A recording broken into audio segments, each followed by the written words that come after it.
எல்லாருக்கும் வணக்கம். ரீசெண்டாக ஒரு வீடியோ பார்த்தேன். அந்த வீடியோ பற்றின பதிவு தான். வீடியோவை ஸ்கிப் பண்ணா நீங்கள் அந்த ரூ. 3000 அப்படியே வச்சிருங்க. எல்லாருமே அவர் முதல்ல வாங்கி வச்சுக்கிட்டேன்னு சொல்கிறாப்புல. நீ எல்லாருமே வாங்கி வச்சுங்க. ரூ. 3000 வாங்கி வச்சு கொண்டாந்து நம்ம ஜனநாயகன் படத்துக்கு ஜனநாயகன் படம் கண்டிப்பாக ரிலீஸ் ஆகும் அப்படின்னு ஒரு நம்பிக்கையில் இருக்காப்புல.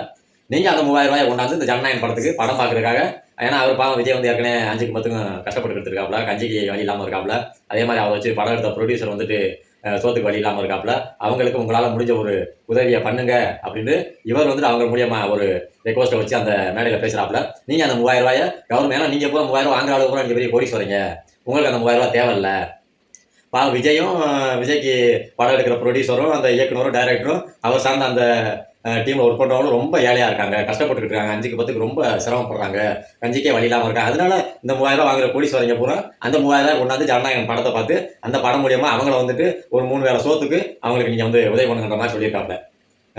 இல்லை என்ன ஒரு அடிப்படை ஒரு இது இருக்கு. இங்கே பூரா 5க்கு 10க்கு பிச்சை எடுத்துக்கிட்டு இருக்காங்க. இங்கெல்லாம் கிராமம், எங்கள் சைட்லாம் பார்த்தோம்னா கிராமத்தில் ஒரு காலையில் 8 மணிக்கு போனாங்கன்னா மதியம் 2 மணி 3 மணி வரைக்கும் அந்த வெயிலில் ஒரு 200 300 வளர்ந்துலாம் வளர்த்துக்கிட்டு இருக்காங்க. என்ன நினச்சி பேசுறீங்க மக்கள்கிட்ட?